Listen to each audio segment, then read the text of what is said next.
Welcome to Nursing Life 101, the most important nursing class you never got to take in nursing school. We will be traversing different objectives like interviewing, what to do in nursing school, boundaries, burnout, and so much more.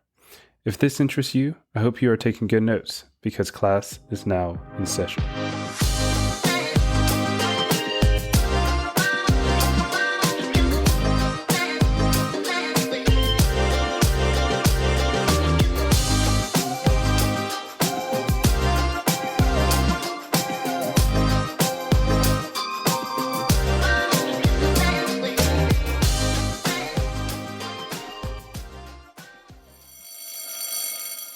Hello, and welcome to Nursing Life 101. We're so excited to have you here with us as we dive into the world of nursing, sharing our experiences, insights, and a little bit of fun along the way. I'm Colby, and I couldn't be happier to introduce my co-host. Hello guys, my name's Christopher.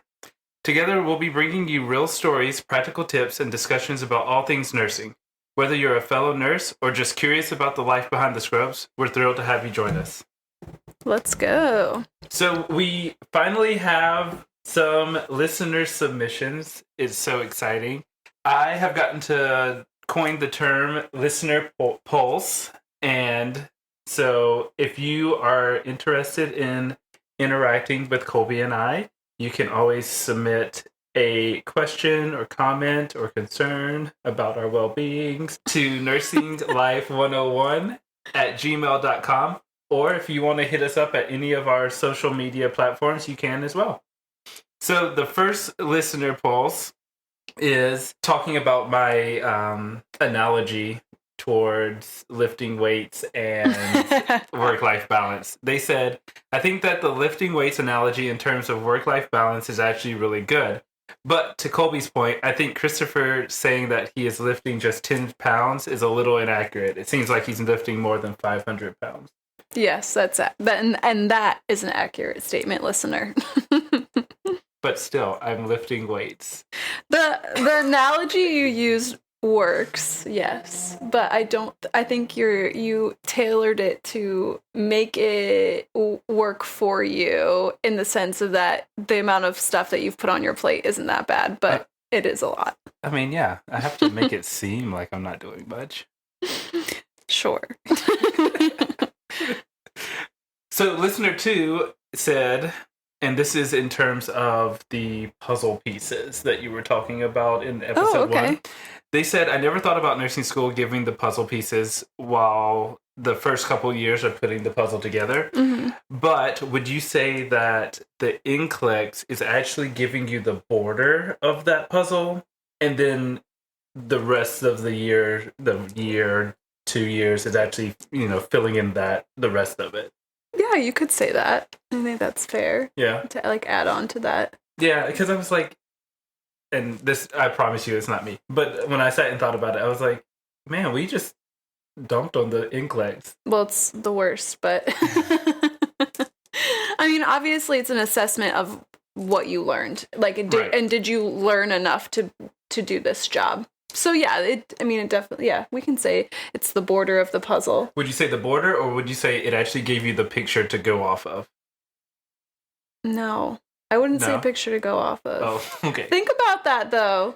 Like I what we read in a textbook and versus what we see in real life, there's a vast range in between there. You know what I mean? Yeah, it's completely different. Yeah. I'm not even saying you'll never see any of this stuff in real life. That's not what I'm saying. I'm just saying there's so many different layers and complications to individual patients, and that the NCLEX is just a standardized test and it's an assessment of what you learned. Mm-hmm. That's great. And we definitely need something to set a standard. But I just think that you're going to learn the application of what you've learned is a lot different than just being tested on the content. That's fair. Yeah. So yeah, okay. I guess using the term border is more of a accurate statement then. Yeah. Okay. NCLEX and nursing school, you can build a border, sure. Oh, so you're okay. I mean, if you think about okay, this is getting really deep. I like to we'll just go with the original statement, and then however you want to do your add-ons, you can interpret how you like. That's why. It's just like the NCLEX. Yeah. It's individualized to you. Yeah. Or they're all right answers, but which one is the most right? The orange is orange. Yeah. And today we're talking about nursing interviews. I know that a lot of you, in terms of nursing students, are, especially if you're kind of starting to graduate, you're starting to kind of get into that feel of interviews and going, and I don't know, sometimes you even have the opportunity to do like an interviewing class in school. Yeah, some schools do have like a prepare you for the professional world kind of last class situation. Did you take one of those? Yeah, I think it was called something, but I think it was like Intro to Professional Development. I think maybe that's what it was. I did not get one of those. Yeah, it was like a 1 credit course that we all were like made to sign up for. Yeah, it was like an easy like free A on your transcript, but it did provide a lot of information. Yeah. We actually like there was like a panel. I remember this pretty clearly because I was like, oh wow, I actually learned a lot of nursing students they were nurses that had graduated the year above us that came back, that stayed in town, like that were working at the at the medical center that was associated with my school, where they got their career started, and they actually came as a panel and answered a lot of questions about like their first year and talked about like interviews and different kinds of floors at that hospital, and like things like benefits, because this is probably for a lot of people this could be your first like interview for your first like grown-up job, big boy job or girl job. And maybe you never had to have benefits before. I still struggle with signing up for benefits. Like I don't know what the difference between this insurance and this insurance is, but like that gave me a little bit of a insight or like idea of what I was going to be experiencing when I was doing my first job. But no, yeah, and it's true because though I had jobs in between, and interestingly enough, none of them actually gave me any type of benefits because I was like kind of like a contract worker. It was never actually a full-time job. But this was my first job that I was like, oh, I have to think about my 401k, my HSA, FSA benefits, how much do I want to pull out of my check? I'm probably pulling way too much out at the moment, but you know, if I get into anything serious, I'm covered. Yeah. But anyways, we are going on a real big tangent. We're specifically talking about interviews today, and that is something that I feel like gives a lot of people angst, because a lot of people in the nursing world, it seems like, doesn't like to talk about themselves. Like it gives them a little bit, like we're very much giving, and so when the spotlight turns back on us, it tends to be a little kind of like a moment of freezing up a little bit. Yeah.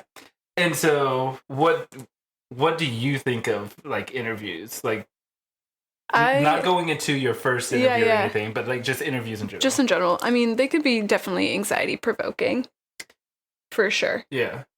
I think you're interviewing because you want the job, right? So you want it to go well. Inevitably, every single time you go into an interview, you're almost going in blind in a sense, because you can't fully predict like what questions they're going to ask you. So that alone causes a lot of anxiety. Yeah. I don't think like interviews are great. And I think interviews are good in terms of kind of getting a feel of a person to be able to quickly adapt to the people that they're talking to, right? And that's what we as nurses do. We adapt quickly to the people we're talking to.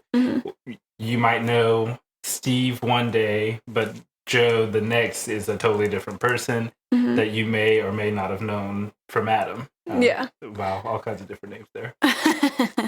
Well, I mean, that's just like at the very basis of our jobs is like taking care of our patients, and like, you know, your whole group assignment might be people who come from vastly different backgrounds and have different like personal goals and morals and insights. And so you have to be able to adapt back and forth from room A to room 2B to whatever. Like you got to show that you can do that. Yeah. And I think that's a good way to start for an interview I think there are people that study for interviews, and I think that shows and makes you look very good, Mm-hmm. but truthfully could be absolutely horrible. Yeah, you have an interesting perspective because as someone in a management role, you are doing interviewing. Yeah. So you're going to have a lot of insight in this particular episode. I have worked at a lot of different places, and I've had a lot of positions at different hospitals, and I have done a lot of interviews. So I feel like I've got a lot of tips and tricks to bring to this episode as well. Yeah, I think you do, and I'm actually really excited because it's definitely something I see on a regular now because of the fact that I do interview. But yeah, it's definitely different. Mm-hmm.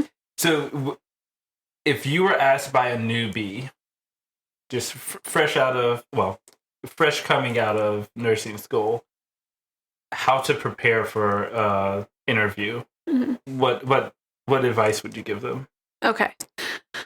Whew.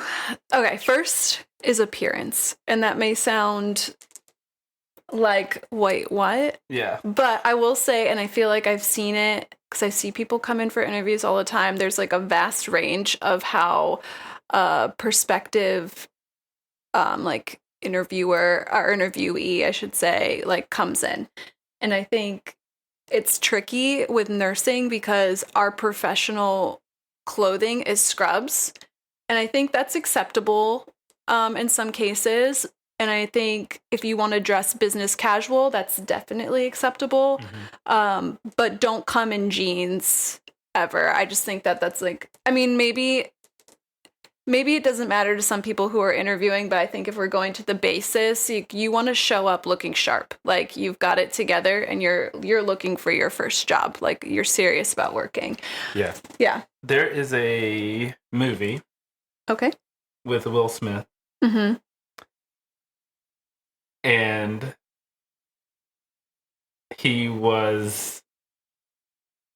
it's The Pursuit of Happiness, right? Yeah. I think that's the right. Okay. Yeah. The Pursuit of Happiness, and he comes to this boardroom not in business attire at all. Homeboy looked wrecked. And essentially he gets this like stare of, what the heck are you doing here? Why are you wearing what you're wearing? Mm-hmm. This is ridiculous. But if you haven't seen it, it's a good movie. That particular scene is actually pretty decent and kind of overcomes the whole dressing to impress stereotype. But I say that even if it's a virtual interview, do not sit in your bed. Mm-hmm. Do not have children, cats, dogs, etc., in the background. Make sure you have some type of like clear, solid background. I even don't like when people use the like AI backgrounds. Oh, you don't like that? Nah, I'm like, what are you hiding? Okay, that is particular to Christopher. I think like if you're in a situation where it's a virtual interview and you have a limited space, or you're in an area where like the lighting isn't great, or you have like art on your wall that you just don't like, that can be personal, you don't want to share that, and that's just the quiet space that you have, using an AI background is fine. That's Christopher's take on it, but I think it's okay. I mean, don't choose something wild like you're in space.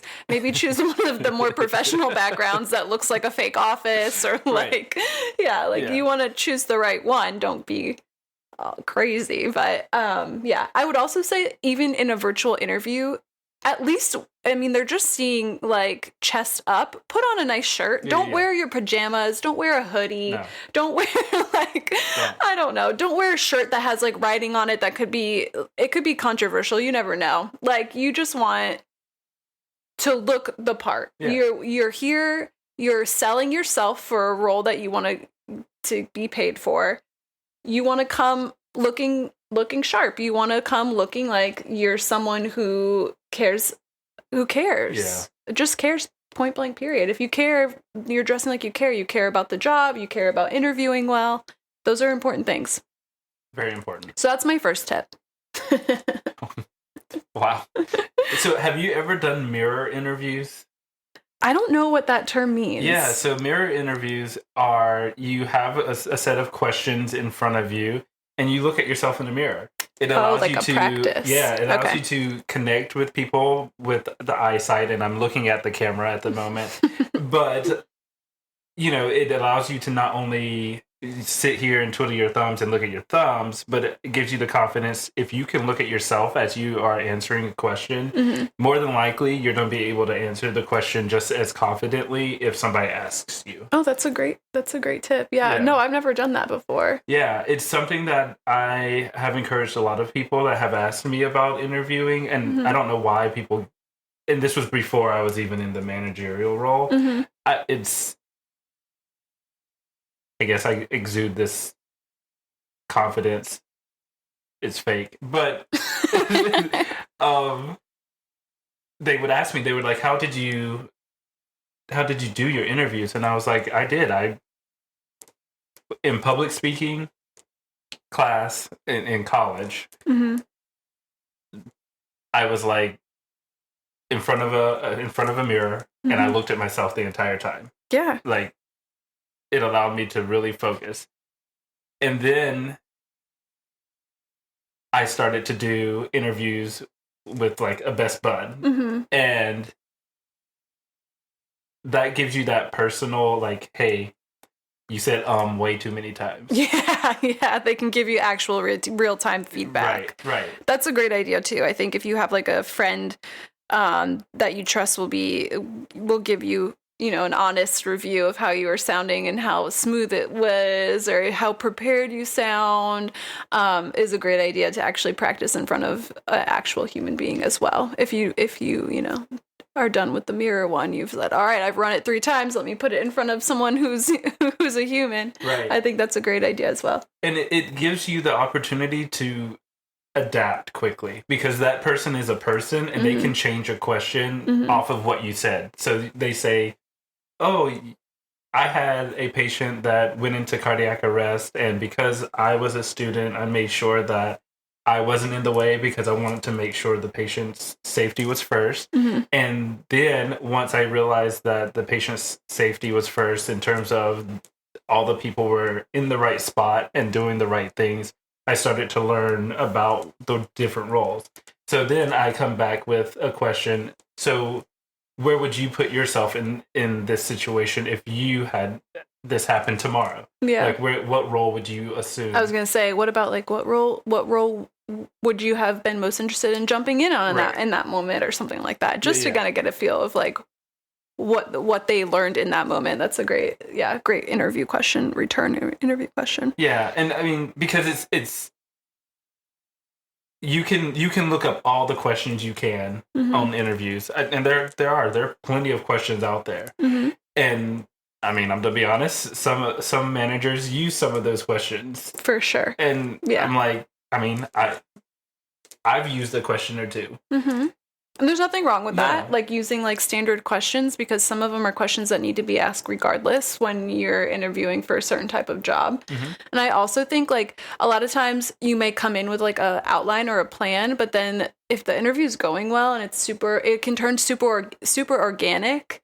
And then the questions like in that, like you just gave as an example, like they shared a story and you're like, oh, tell me more about that. Like I feel like if you're interviewing well, it kind of snowballs into a more organic conversation anyways. It kind of like it can deviate from the outline, and then it doesn't seem so cut and dry, the same questions over and over again. Yeah. And that's the thing, like with nursing interviews specifically, a lot of the times we are looking for specific examples. Don't give us a overarching, oh, I would like to be a better teammate, or I would like to learn more about various fields. Give us the specifics. Give us, I saw a cardiac arrest and was enthralled at the team dynamic of CPR and ACLS, and I realized that I would be very efficient at the chest compressions. Like, I have the arms, I have the stamina, I can go for days, But some other people are like, I'm more of a recorder. I can keep my timeliness. I can ensure that I'm alert and attentive to multiple things going on. And it's just giving those examples specifically helps us to understand you and how you're going to fit in the team. Mm-hmm. And you don't have to, again, I feel like there are going to be questions that are asked that'll kind of like lead into these situations where you'll have to give an example of. You don't come up with something just like off the cuff, like, oh, one time you'll be asked a question and then they'll be like, tell us about a time when you were in clinical, or tell us about a time over the last few years while you were doing schooling, where you had this conflict and how did you resolve it? Yeah. Like that kind of, it's like an open-ended question, and then you as the interviewee are taking a situation or story that you were involved in and then tailoring it to fit that question. So you're not just like coming up with like random information. It is outlined and guided. We try to make it as easy as possible. Yeah. We literally say, tell us about an example. Mm-hmm. So if we say that, give us an example. Yeah. Which is okay. And so now that you have that information, like going in prepared is super important. And so you might want to, like, as you're preparing and you're doing your mirror interviews, or you have a best bud that can be your opposite in an interview, I would practice like using not stories, but like using examples of situations that you've experienced in school, or maybe you're a tech or whatever other role. And it doesn't even have to be healthcare related. Like, because the bottom line is that it's like relations with people and people, and our patients are people. For example, when we were talking about, I feel like being a waiter or a waitress is super helpful in this situation. I mean, you can easily connect that to a question in an interview and still have it circle back and connect to being patient-related care. Right. Like, if you do anything in public service, you work at a movie theater selling tickets, I mean, you're still having human interaction. Like, so, I mean, it doesn't have to be, your story or your example doesn't have to be healthcare related. Of course, it's a bonus if it is, but it's honestly even more impressive if you can take something from outside the healthcare world and still connect it to the job that you're interviewing for. Yeah, because it means that essentially the roles of a nurse. To your point about the waitressing, that you have to multitask. You have to have great customer service in order to get the tips, like you said. Like, these are things where you have to really think about not only what a nurse does, but the essentials of what nursing is. And if you're able to use those examples to pinpoint those things, you automatically start to pique the manager's ears for that. And yes, nursing is very short on nurses. We are, but let me tell you, we are picky.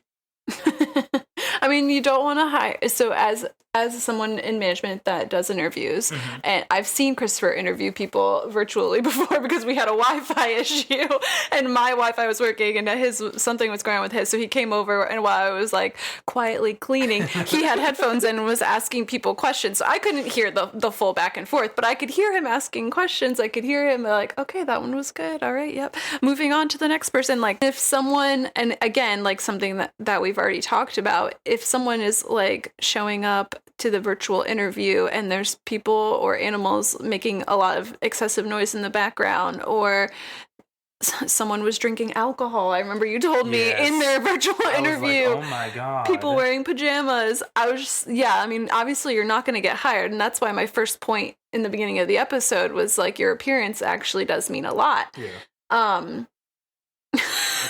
Just like, I forgot about the alcohol thing. I was Jesus, really? Do you think that every nurse should go to every interview they get an opportunity to do? I think as a new grad, you're doing yourself a disservice if you don't. I mean, if you have like 10, I mean, that's incredible and good for you to have that many offers for interviews. Right. You might want to narrow it down to 2 or 3, but it's also tough. So when I think of my new grad interview days, it was actually really hard to find a new grad position. Oh, interesting. I left New England because I had a hard time finding a new grad job 10 years ago. And I came to where we are now, and I had more interview opportunities. I don't know if it was maybe just like a more saturated area because it's a smaller area, and there was there's a higher influx of like new grad nurses, that year. There's also new grad programs that you have to apply to and interview early. I remember all my friends my senior year were like, yeah, we have like starting in February, they started applying to stuff. And at that point I was like, I have no idea what I want to do when I'm done. So I was not doing that.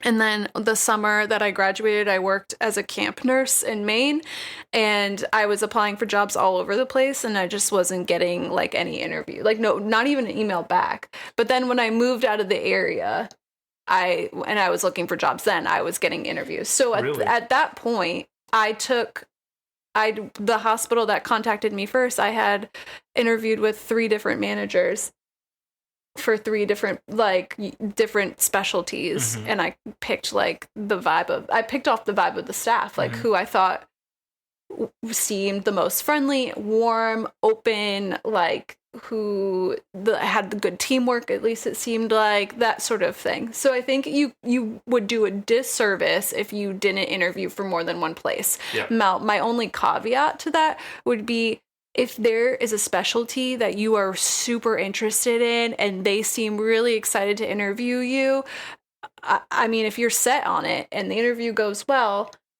great. I guess I wouldn't interview for anywhere else, but I just feel like you need to have some safety situations. You may get to an interview and you think that that's what you wanted, and then you interview with the manager and you just don't click. You get a weird vibe from the staff. Right. You don't you do like a shadow experience, and it just seems like way out of the realm of what you thought it was going to be. Like, you don't want to put all your eggs in one basket. That's my opinion. Do you differ? So no, I don't. I think I honestly, if you have 10 interviews, I say go to all of them. Okay, yeah, or that. Yeah, and the reason why, interviewing is a skill. And I guess it goes back to me and, lifting weights and all that stuff. But like, the more you interview, the more comfortable you are going to become in interviewing. Now, granted, your first interview might be your best interview, but if your 10th one was the person you really want, you had 9 interviews. Practice. You've listened to the questions, you've adapted your examples to be more specific, and you really get to knock out that interview in the 10th one. So, like, I do say that it's important, and I highly suggest people to interview to multiple things, because you're right, it's a disservice. What if your 4th interview is actually like the ideal place for you, with like manager involvement, staff team cohesiveness, it's actually a population that's pretty cool and interesting, but you stop at interview 3 because you were like, oh, this is okay. Yeah, or they gave me a job offer. Right, and you get scared. Yeah. I said it at the beginning or earlier. Nursing jobs are open. There's so many of them now. Yeah, you're at a very lucky point in the current like atmosphere as far as nursing jobs. I say in the past, if you really wanted a job in a certain specialty, it would be very difficult to get that job as a new grad nurse. Yeah. These days there's openings everywhere, and everybody wants to. I've been told somebody told me this. It's actually easier to train a new grad nurse in a specific specialty than it is sometimes, not all the time, sometimes, than to train a nurse that has experience in a different specialty, because you have to like not break them, but like you have to break all the habits that they that worked for them or worked for the specialty that they were working with, and like teach them a new way to do things that should work in this specialty. So like sometimes if someone like myself has experienced 10 plus years in like an MU med surge or acute care and then wants to go to ICU, like there's going to be a learning curve. So sometimes when you have someone who just has like a blank slate, you can just mold them to be exactly how an ICU nurse is. You don't have to break them from a different mindset. Yeah. And I mean, it very much to the point of I switched from cardiology to transplant. And even that, even though they were still acuity level practically the same, transplant might be a little higher just because of the delineation of some of the patients. But I had to learn. I had to break a lot of stuff. Yeah. In order to rebuild and be transplant specific. So when interviewing, did you ever give like your resume? Did you print your resume out and give it to them, or did you just hope that they got it in your like initial application? So I definitely brought my actual hard copy resume to my first job interview as a new grad. Yeah. They actually had it with them in a folder. I remember giving it to them. They're like, oh, we actually have a copy. That was surprising. I think like, yay. Yeah, I think the way we use technology these days, a resume, like when you submit your application, it's obviously all online now. A resume has to have keywords in it because it's like an AI program that's bringing yours to the top. Yeah. But I don't know, I'd love to hear your point of view. My perception is that your resume isn't often looked at these days. So I would love to hear what your view is on this, actually. Yeah, we don't look at it. Yeah. We don't. It's. I mean, you have to have one again because you're submitting it in your application, and its AI program is pulling words out of your resume to bring your application to the top. So you have to have it. But like, don't stress too hard about it. Yeah, just get the information in that you're supposed to have, and I mean, like, I'll glance at it just to see your previous experience. Yeah, and literally, it's a glance, like 1 minute, if that. Yeah.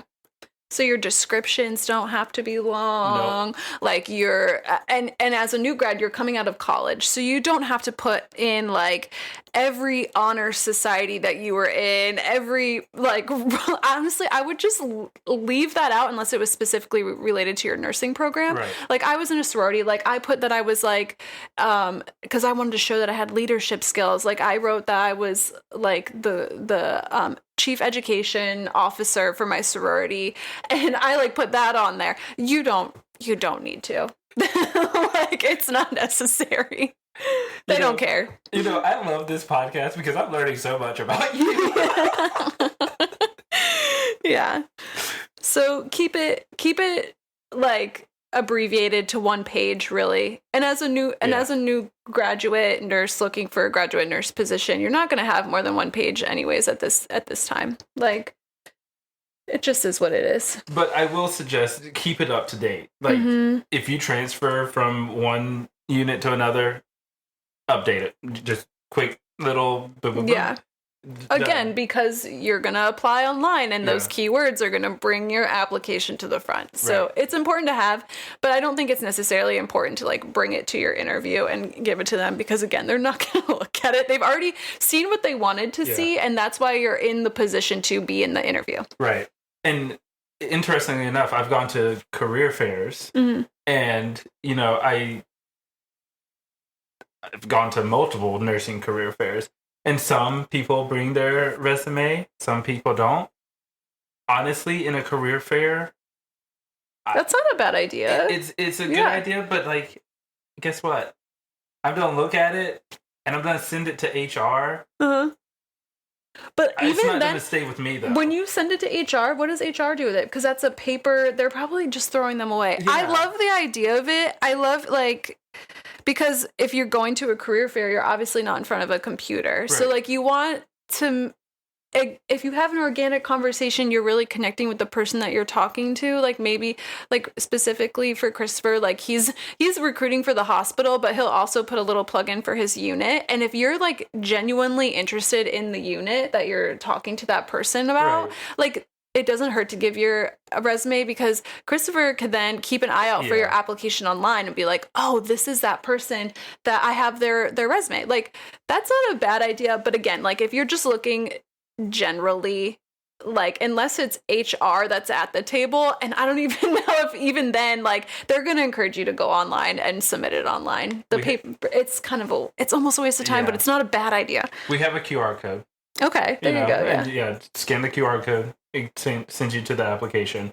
It really and truly, like, I agree.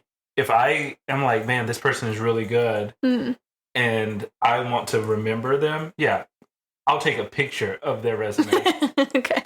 But and the cool thing is, literally, that picture, I don't have to. I can take all kinds of pictures. It's not going to go missing. You're going to have it. Yeah. I can literally search in my photos Colby Daniels, and it'll pop up. You could even search resume and it'll pop up. Yeah.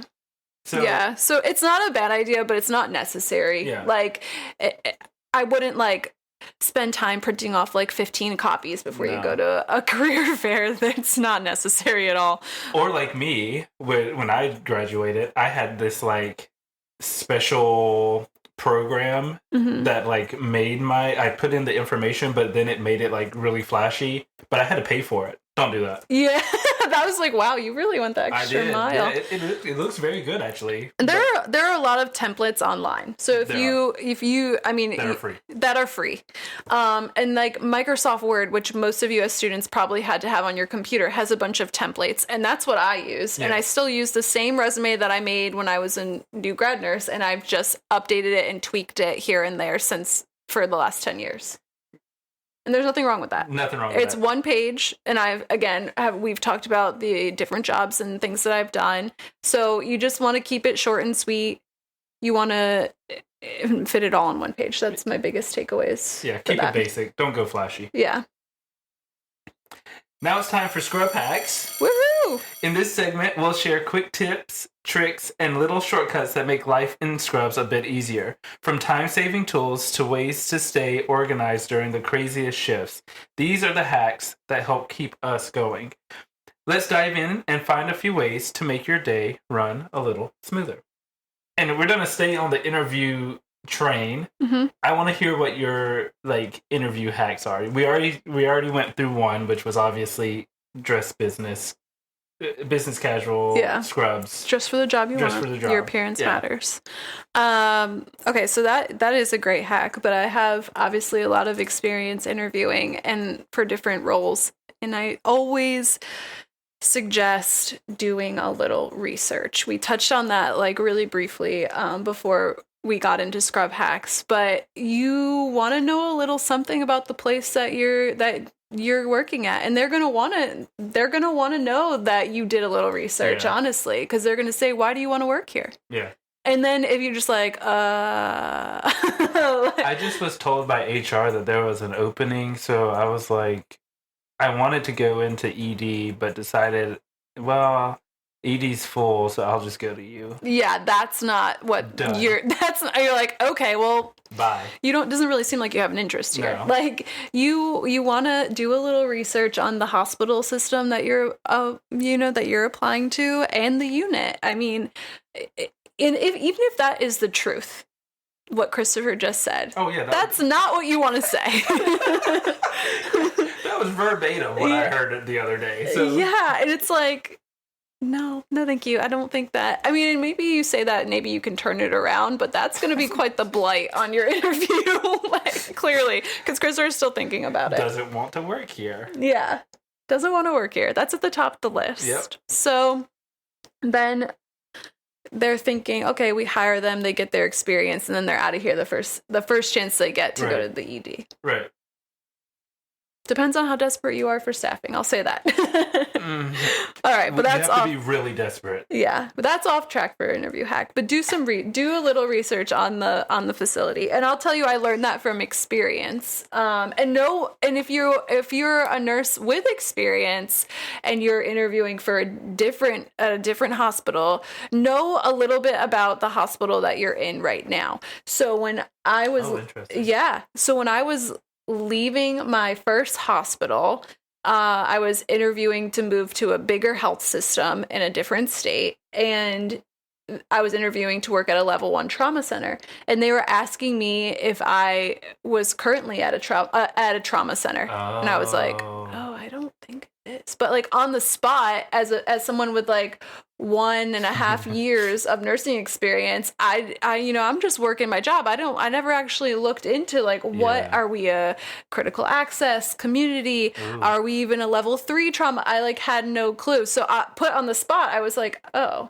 and that didn't make me look very good, because I was like, I don't even know what kind of hospital I'm working in now. Yeah. I don't have level 1 trauma hospital experience. So know a little bit about the current place that you're working at, because that will also potentially be asked in your interview. Yeah. And know about the general, is a level 1 trauma hospital, is a level 2, whatever. Know about where you're interviewing as well. And just for clarification on the level 1, level 2, and level 3. Level 1 means it's more severe. It's the highest in terms of acuity of care.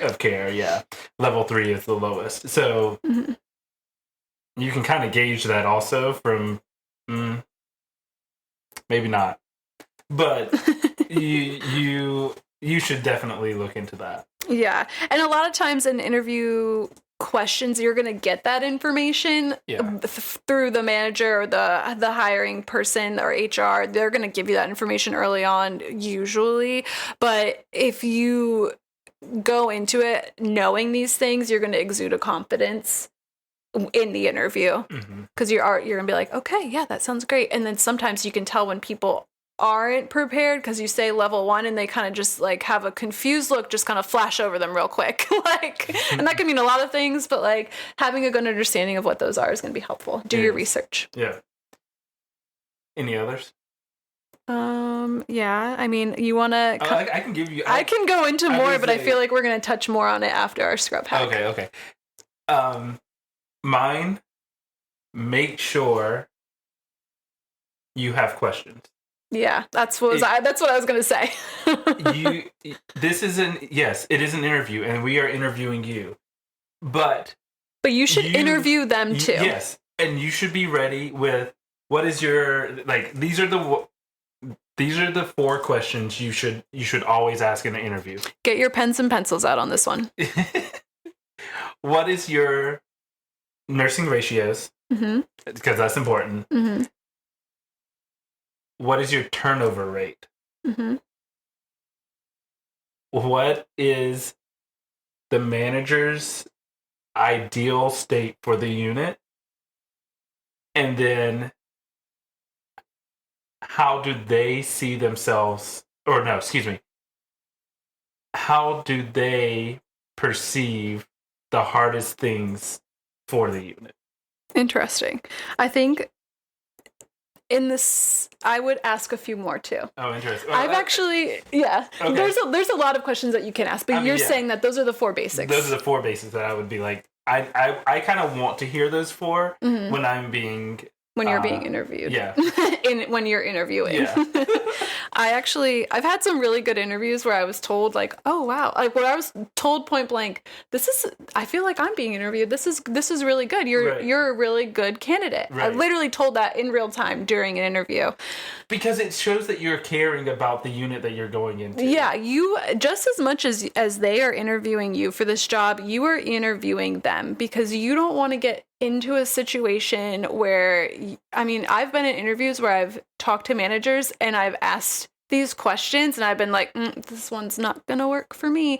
Like, I like to ask, what do you perceive your management style is? Oh, interesting. I want to know, like, I want you to answer me, like truthfully, and you put them on the spot. Like, are you a micromanager? Are you super laissez-faire and you're like out of there by 3:00 in the afternoon and unavailable by phone when there's a catastrophe going on? I hope nobody's told you that. But, No, okay. but you can tell by, certain answers you get, like, Yeah. So I love to ask that question. I like to ask, what is something as a unit you guys are working on right now? Okay. Because you can get a lot, and again, it's kind of catching someone off guard. They're not expecting you to ask that question. Yeah. And if they're good, they're going to be honest. Yeah. So I've been told, like, we're really working on a culture shift of, like, aligning our PCA, PCTs, which is a patient care tech or assistant, and our nurses and teamwork. Also a CNA, certified. CNA, sorry. We're trying to align them and work on better teamwork. Like, that's like, okay, that's really good, because I'm also a huge supporter of teamwork between, like, our ancillary staff, our techs, our CNAs, and our nursing. Like, I personally, my values, I am no better than a tech, and if a patient needs help to go to the bathroom, and even if they're not my patient and I'm available, I will go and answer a call bell and help a patient to the bathroom. Like, you're interviewing the hiring manager, and you're also able to provide examples about why you would be a good candidate in this role as well. Yeah. So those are the two. Do you have another one? Like another question you would ask? Yeah, so hold on, let me think about what I have. I might have a note on this just from my personal. So, okay, this is another thing. Whether it's virtual or in person, there's nothing, personally for me, there's nothing wrong with coming in with, like, a notebook or a note card. And you can say, do you mind if I just take a look at my notes real quick? Because there are questions that I want to ask, but I didn't want to forget. There's nothing wrong with that. It looks like you're coming in prepared. I had a whole Word document paper. Yeah, there's nothing. You're coming in prepared. Like, that's what they want to see. Like, again, like, preparedness, doing your research. You don't have to go all off the top of the dome. Going back to interviews are very anxiety provoking. Yeah. And you might just be like, you might be interviewing really well, but your mind might be like, oh my God, I wanted to ask this question. I completely forgot until I got to my car and I completely didn't ask it. Like, coming in with a note card or, like, a computer or whatever, a list of questions is not frowned upon, and is actually a really good idea to show your preparedness. For sure. I think another scrub hack, make sure you take time to shadow the unit. Mm-hmm.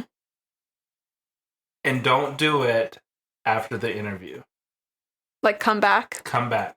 Okay. Come back on a random day. Mm-hmm. Obviously, you still have to, like, orchestrate it with the manager, but don't do it on the same day that you interview. Interesting. Why do you say that? And the reason why, one, if you come in business casual, you didn't have to take time to actually get into, like, actual scrubs, because it's just safer. Do you require that? Because I've seen it both ways. I've seen someone, like, immediately exit the interview and then be paired up with someone and just say, you can follow them around for an hour and they're in their biz cash. Well, yeah, and we don't require either way. Mm-hmm. But just kind of me seeing and have done it a couple of times now, I think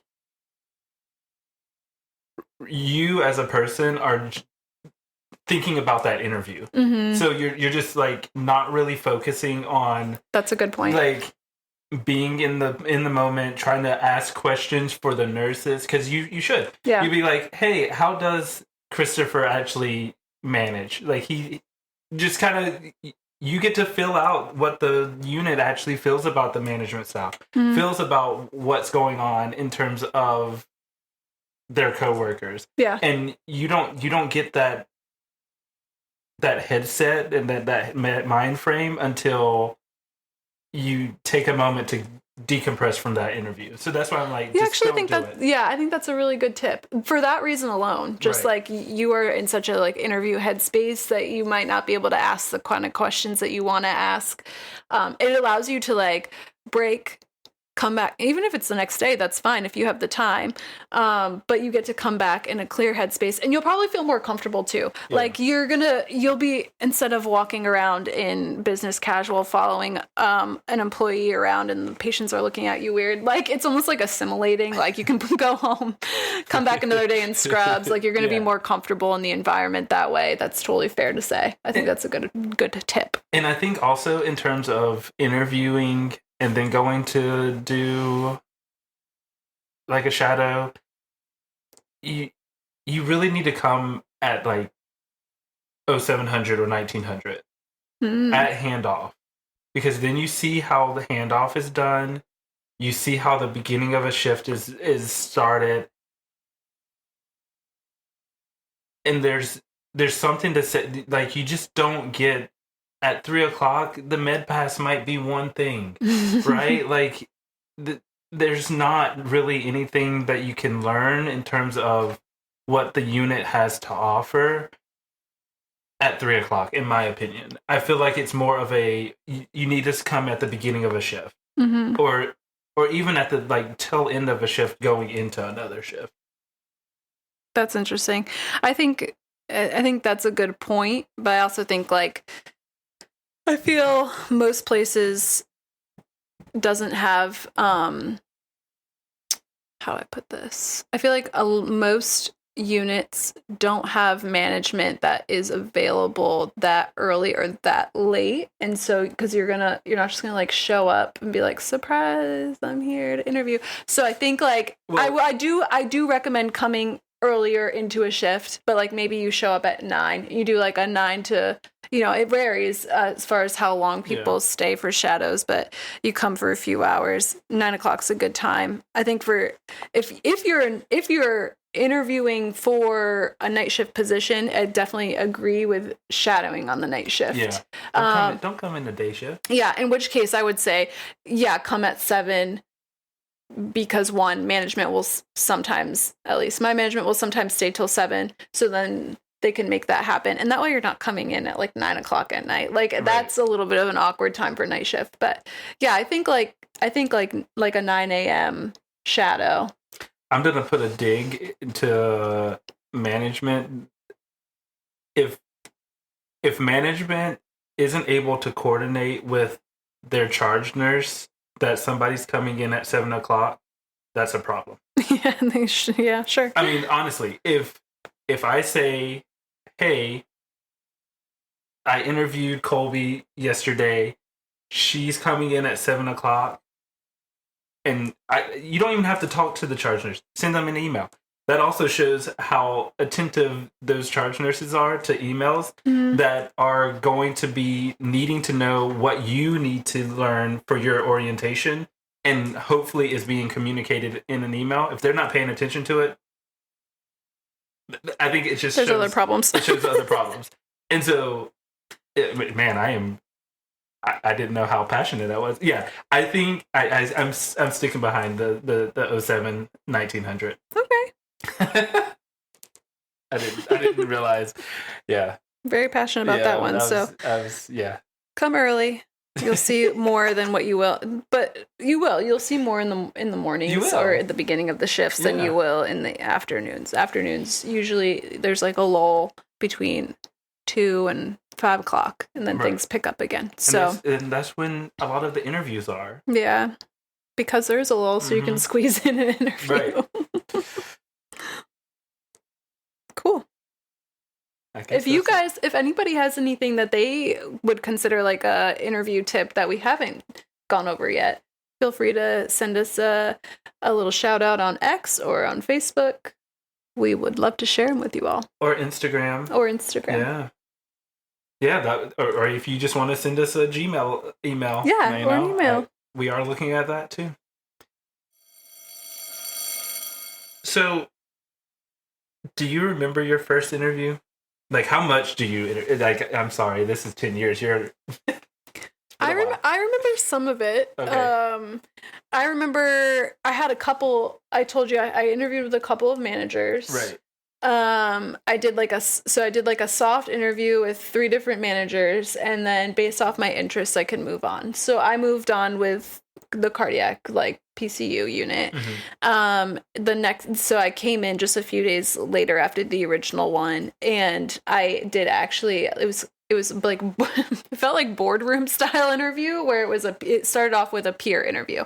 So I guess the soft interview with the manager was like my manager interview. Okay. Then they had, and I think honestly it's really smart, and I don't know if your unit does it, but I would like for my unit to kind of go back, and I think at one time they did something similar, but like a peer interview, almost like shared professional government, like group. Oh, okay. Where they had like a list of questions that as the group they came up with that were high value questions that the staff wanted to see in a potential new coworker.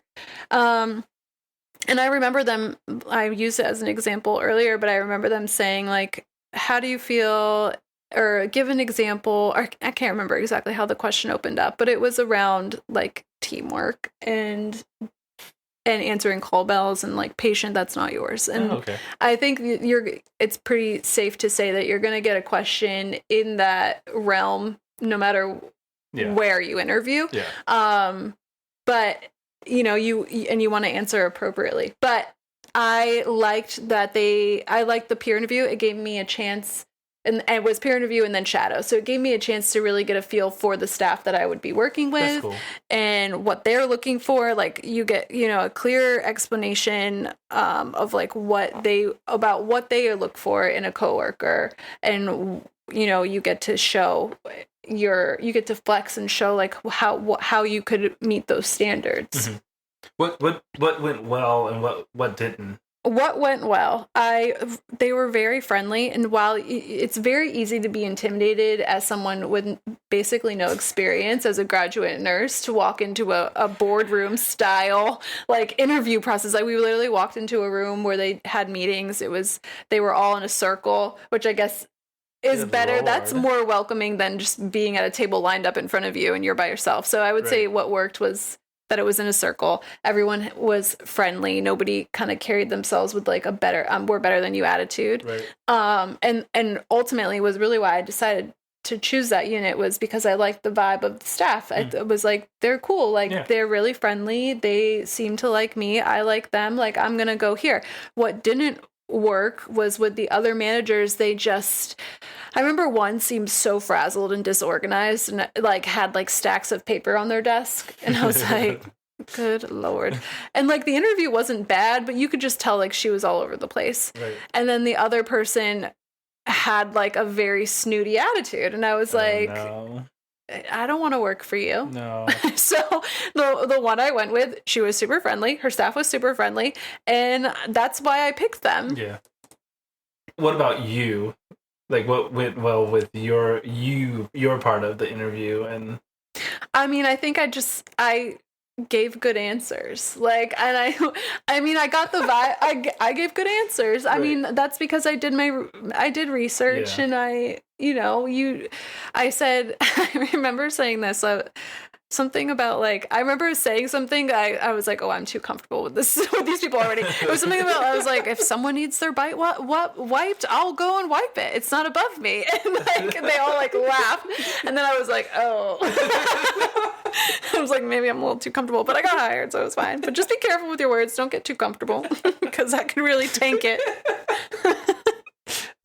Yeah, it's interesting. I am not one to use curse words very often, but I've noticed that if some people get too comfortable, they'll let one fly, and I'm like, oh, interesting. You're definitely gonna get clocked. Yeah. If you're dropping, different curses, you definitely want to refrain from that. And even the like quote unquote soft ones, like I'm like, that's interesting. I mean, you used it colorfully, but okay, like I think my first one though, and my first year, I will say my first year, because I went through 1, 2, 3, 4, 5, 6. I went through 6 of them. And interestingly enough, I had accepted a position at one place and then got an interview opportunity for the current health system we are at. And I was like, I'll just do it for practice. Going back to interviews or just practice, I'll go practice. And so I went and interviewed and fell in love with the unit and was like, oh, dang it. And then I get the offer the day after and I'm like, oh, dang it. This is a good this is a good example though. Go ahead and finish and then yeah. And so I was like, well, and luckily I had a nursing mentor, and it was one of my home health clients' daughters, and she was very instrumental in me changing in kind of my mind into going into nursing. But she was like, which one do you like? And I told her the current health system we are at, and she was like, then go there. Go there. Yeah. Like, it's okay. You can rescind your acceptance. Yeah. You might burn a bridge, but overall... You're taking a risk. Yeah. But the thing is if you remain professional... Right. And you sent, you can either have a follow-up call with HR. I would say do that, and then send also the manager an email and just explain, what I was, while I was super excited to, start a career with you on your floor, another opportunity arose that I just felt more aligned with, and I wish you well in finding the right candidate. At this time, it's not me, and leave it at that. But I feel like and I've done this too, where right. it's like, just because you accept a position doesn't mean that you have to turn down one that comes up later. There's nothing wrong with that. I do say accept it, because if you interview at another place and they don't offer you an interview, then you've kind of, what's the saying, bit your nose off to spite your face. Like, you turned down a job that you could have had in hopes of getting another one that didn't come to fruition. I've never heard that phrase. I'm kind of okay. But no, I agree, because really and truly, and I had kind of gotten pigeonholed into finding out an answer. I had interviewed and interviewed and interviewed, and then I was like waiting, and I'm like, they were like, we have to know an answer, and I'm like, okay, and I did. I'm not saying that I didn't like the health system that I was going to go to. I really enjoyed it. I liked the area. It was a really cool place. It had good vegan food options. I was like, we're good. But I didn't send an email. I actually called the manager. Yeah. And the manager was very understanding. Mm-hmm. I was like, wow. Did I make the right decision? So nice that it made you second guess yourself. But overall, I feel like my experience has spoke to itself that I made the right decision. For sure. I definitely thought my first year. And one thing that I will say I did not do well is I was asked about group projects. I loathe group projects. And that's what I said. Don't ever say that. Take this from Christopher. If they say something about group project and you don't like it, spin it in a way that says that makes you look good. Yeah. Like, spin it in a way where I really don't like them because I feel like I always end up shouldering a heavy load of the assignment and doing a lot of the work. Yeah. I haven't often been put in situations where my teammates on a group project were carrying their weight. Right. That right there is what I should have said.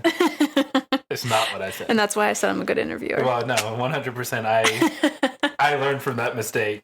And I was told, because it was not a group or like a peer interview, but it was the manager and then 2 other nurses that were on the floor, and it was in their office, and so it was really like chill and lay back. But that later on, that nurse said, you remember when you said you hate group projects? I was like, yeah. She was like, that was not the right answer. Yeah, but what they're assessing there, so key for all of our listeners and viewers, what they're assessing there is like, what is your team, like, instead of just saying like, give an example of how you're a team player, or like how you perform in teamwork. Like, that was a good way to ask it, because it's like not directly asking that, but you're getting an answer out of it. 100%. And so there's a reason why you don't like it. It's because you shoulder most of the weight of the project, right. But that shows that you'd still be a good team player. You're gonna be out there working. Right. It's not like you don't like, and I feel like that's why most people don't like group projects. I don't like that question. I have never asked that in an interview. It's a very tricky question. It is. It's sneaky. It's sneaky. I'm just upfront. Like, explain a time where you were in, a teamwork atmosphere. Where were you, and like what role did you play? Yeah. What is one question, as you being the interviewer, an interviewee asked you and you were kind of surprised by it? You're like, oh, I wasn't expecting that. Like, what is one question that someone's asked you in return? The most recent one was how do you as a manager involve yourself in the culture of the unit? Yeah, that's kind of what I get to when I ask, like, what is your manager leadership style? Yeah. And I know there was another one in terms of what's the biggest struggle of the unit, as in terms of not culture, but skills. And I was like, oh, and then I was like, let me think. When was that? Just a year ago when I was on the floor, what was my struggle? And I mean, it took me a little bit. I was not ready for that question. Yeah, because you feel like you're mostly focused on the positive things. Right. And I think it is an important point to bring up for the interviewee, is to ask the hard questions. Especially because you're going to catch them off guard, and then most of the time people are going to give you an honest answer. But you want to know those things going in. Yeah. And I guess I'm like, did I just clear my throat in front of the mic? I guess that one thing that goes to that is your preceptors too. Like, how do you plan to orient me to the unit? Like, what's the length of my orientation? What's the preceptor? How long have they been a preceptor? How long have they been a nurse on the unit? How long have they been a nurse? Like, those things too, you have to really be mindful of, because I mean, being honest, right now, our unit we busted at the seams in terms of ensuring adequate preceptors and preceptees. And yeah, it's finding the right balance, especially in today's current situation in healthcare, it's really hard to get people with experience to stay at the bedside. And I would say, like we mentioned early on in the podcast, in this podcast in general, that like me having 10 years experience and still being at the bedside is pretty rare these days. Yeah. It's very hard to get people to stay and be like these like seasoned preceptors. Yeah. A lot of hospitals and a lot of units, you're going to see like somebody that has less than 3 years of experience. They might be amongst the group that has the most experience on the floor, and they're precepting a graduate nurse. Is that an ideal situation? No, but is that the current climate that we're in healthcare in general? Yeah, you're going to see that everywhere. Yeah. Yeah. So it's definitely tricky going in and having that understanding, and that as someone with experience, if I was hired into a new role, in another, and not to, I mean, I'm not leaving anytime soon, but if I was leaving for a lateral position, I would want to know how many years of experience do your preceptors have on average right now? Because am I coming in with 10 years and somebody is, pretty early on in their practice at 2 years, and they're going to be the ones that are quote unquote precepting me? like, yes, sure, I'm going to accept that because that's the current climate we're at in Right. healthcare. But like, also go in knowing that like, okay, that's interesting. Mhm. Like, I have 8 more years experience on this person and I probably know more than them.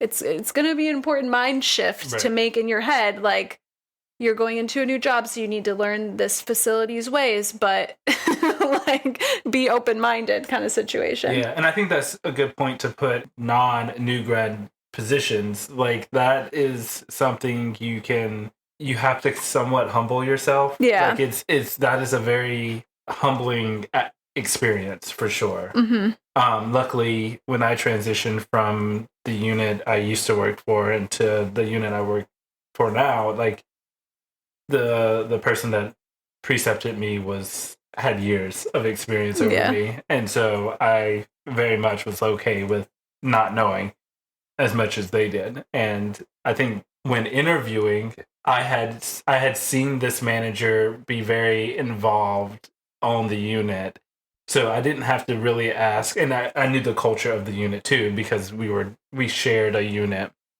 But I was shocked to hear the manager ask me, what about the current unit I had been on is not pushing me away, but not keeping me there. Yeah. Why are you deciding to leave? Right. Mm-hmm. And that's a good question, actually, that you should be prepared for. yeah. Because it might not be a savory answer, so you have to make it more palatable. Like, yeah.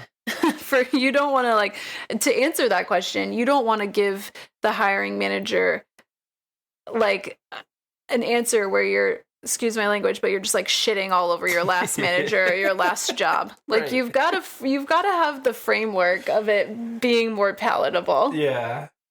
I mean, it's true.